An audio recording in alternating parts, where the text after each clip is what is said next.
Halo guys, welcome to Ruang Crypto Channel. Dan kita mulai melakukan praktek di dalam trading futures Binance ya teman-teman. Nah, kalau teman-teman kemarin baru saja belajar untuk deposit USDT dari Indodax ke Binance, dan wallet teman-teman kan akan masuk di dalam spot ya kan. Nah, kita sekarang buka wallet, lalu Fiat and Spot.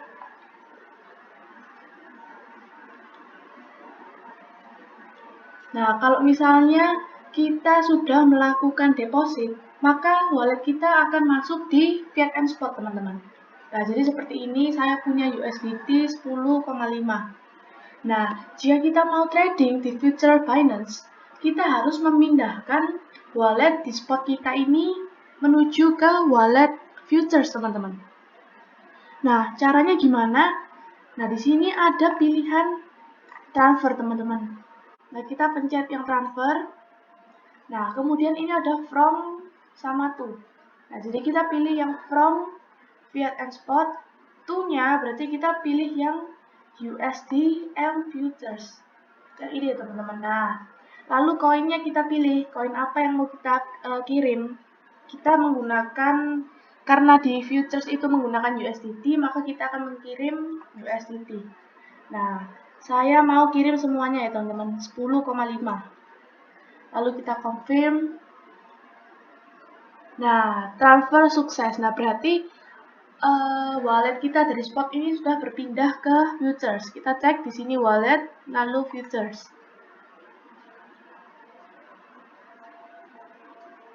Nah, sudah masuk ya. Jadi 10,5 USDT di dompet futures kita. Nah, sekarang kita mulai masuk bagaimana cara untuk membeli koin di futures.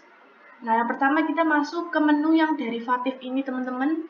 Lalu kita pilih yang USDM Futures. Nah, maka akan muncul tampilan seperti ini. Di atas ini adalah koin-koin watchlist-nya teman-teman. Lalu kalau kita mau memilih koin, kita bisa pilih di sini. Ini ada BTC USDT, kita bisa pilih aja. Ada banyak koin ya di sini. Jadi kita bisa pilih aja kita mau trading yang mana. Sini. Nah, kemudian di sini ada chart buat kita kalau mau melakukan analisa. Nah, karena di sini tampilannya hanya kecil, teman-teman bisa buka melalui ini ada panah untuk zoom out atau untuk melebarkan chart ini. Kita pilih aja, lalu maka chart yang tampil akan besar seperti ini. Nah, chart yang kita gunakan itu bisa originally dari Binance, atau menggunakan trading view. Kita bisa pilih di pojok kanan atas ini. Nah, seperti ini. Kemudian kita kecilkan lagi. Nah, lalu kemudian di sini ada order book, teman-teman. Jadi yang merah ini adalah sell atau short, yang hijau ini adalah buy atau long. Jadi daftar antrian-antrian orang-orang yang mau melakukan long and short. Nah, kemudian di bawah ini adalah trade yang terjadi real time. Nah, kemudian yang di kanan ini ada tempat untuk kita membeli sebuah koin, teman-teman. Jadi di sini ada cross. Kita bisa pilih cross atau isolated. Nah, sedikit penjelasan mengenai cross dan isolated. Jadi cross, kalau misalnya kita menggunakan cross, itu berarti daya tahan kita dalam membuka sebuah posisi itu menggunakan seluruh dana dari wallet futures kita. Nah, sedangkan kalau kita menggunakan isolated, itu berarti tahanan yang kita gunakan dalam membuka sebuah posisi itu hanya menggunakan saldo dari open posisi kita aja.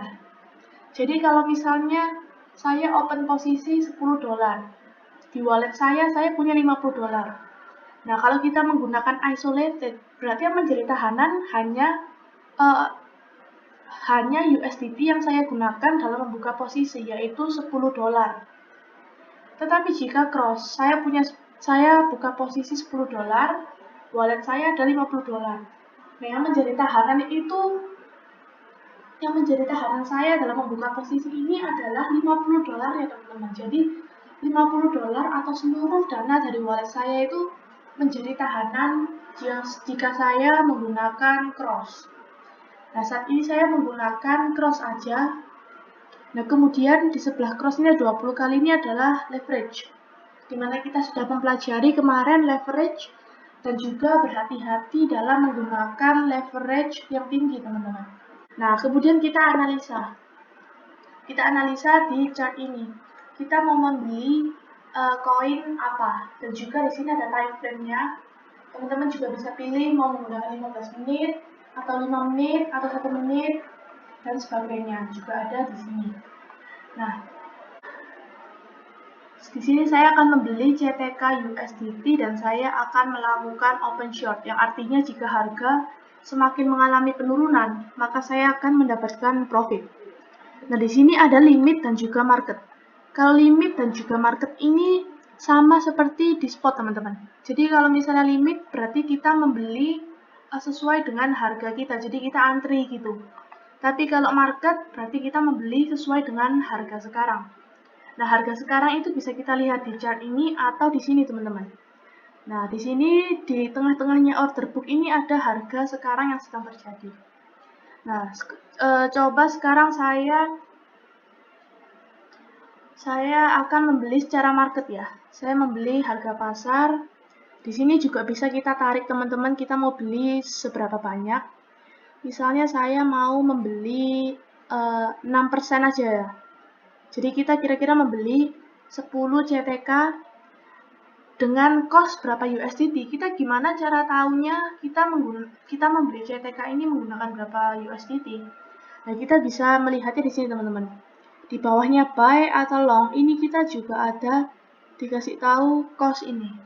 Cost 0,61 USDT. Artinya saya membeli 6% dari CTK ini atau 10 CTK ini menggunakan 0,6 USDT. Nah, jadi kita bisa langsung sell short. Nah, kemudian order submit. Artinya order saya sudah masuk di dalam position. Nah, kita lihat di posisi saya membuka posisi CTK USDT menggunakan leverage 20 kali. Nah, kemudian saya membeli short 10 CTK. Kemudian saya di sini ada entry price dan juga mark price. Saya entry di harga 1,226.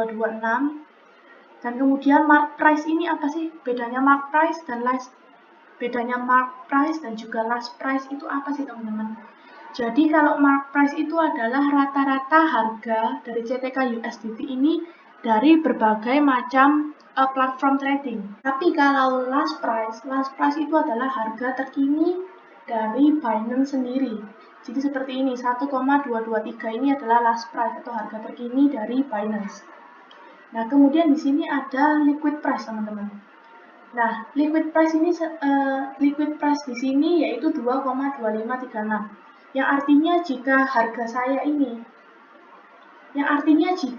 saat ini menyentuh ke angka 2,2536, maka CTK USDT saya ini akan otomatis ditutup atau di close order oleh Binance. Yang artinya saya terkena likuidasi untuk menghindari adanya kerugian yang lebih parah. Jadi, pada saat harga akan menyentuh 2,25, saya akan terkena likuidasi, ditutup paksa oleh Binance.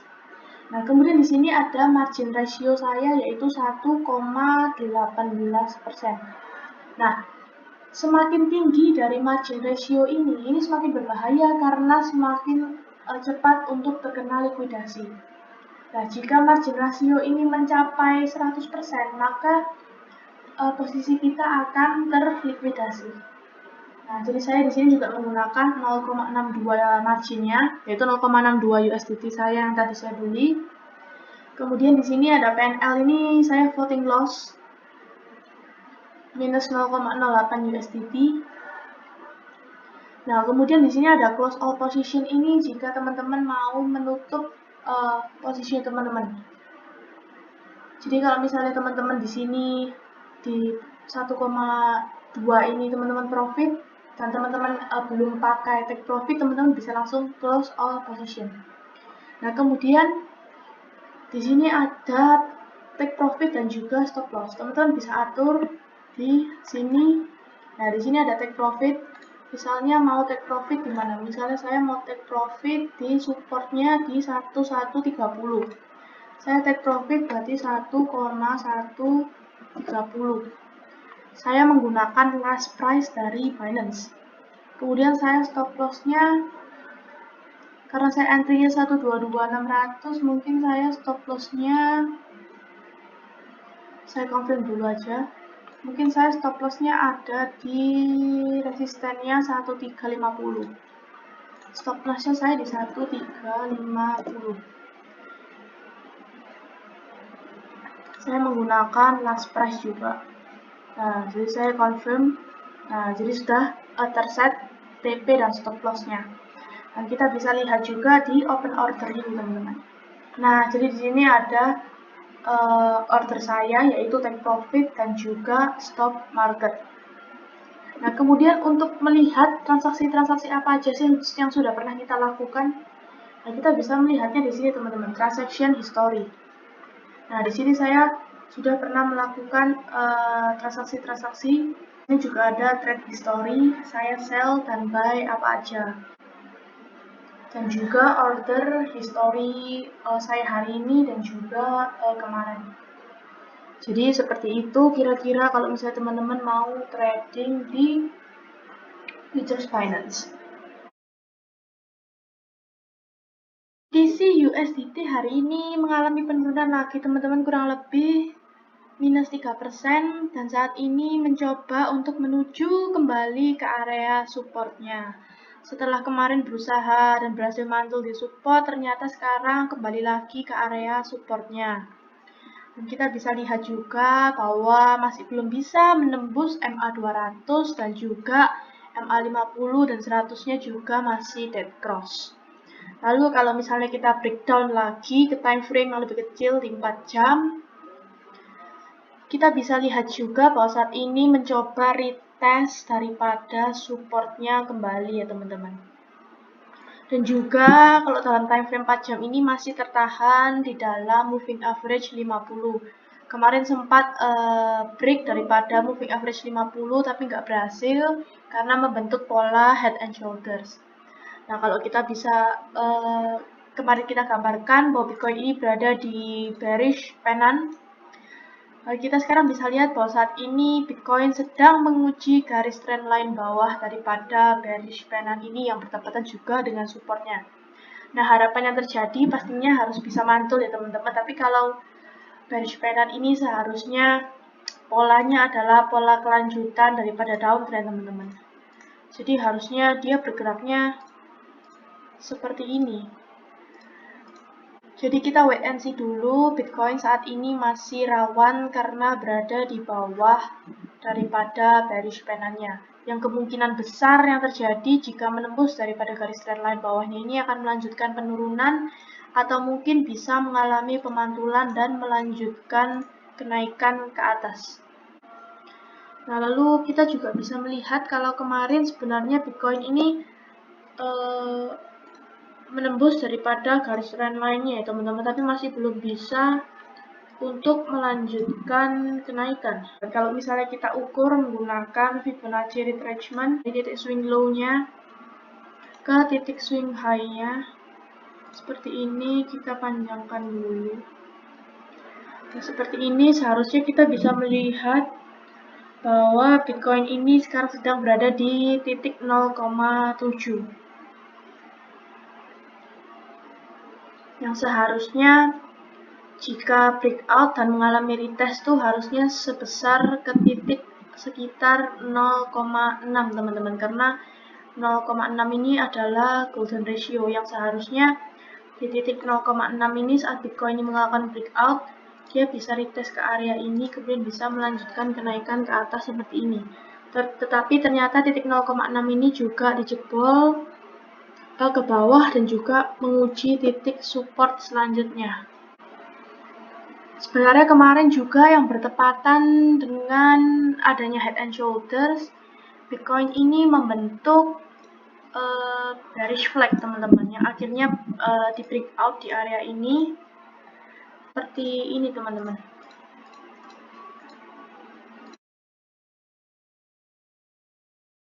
Nah, jadi seperti itu teman-teman, kurang lebih kesimpulan daripada Bitcoin ini selama dia masih berada di area support ini dan mengalami beberapa pemantulan, kemungkinan besar akan menguji titik resistennya kembali. Tetapi kalau misalnya memang support ini di breakdown ke bawah oleh Bitcoin, maka selanjutnya akan ke support terkuat terakhir, yaitu di 29.500. Jadi kalau kita zoom out, nah seperti ini.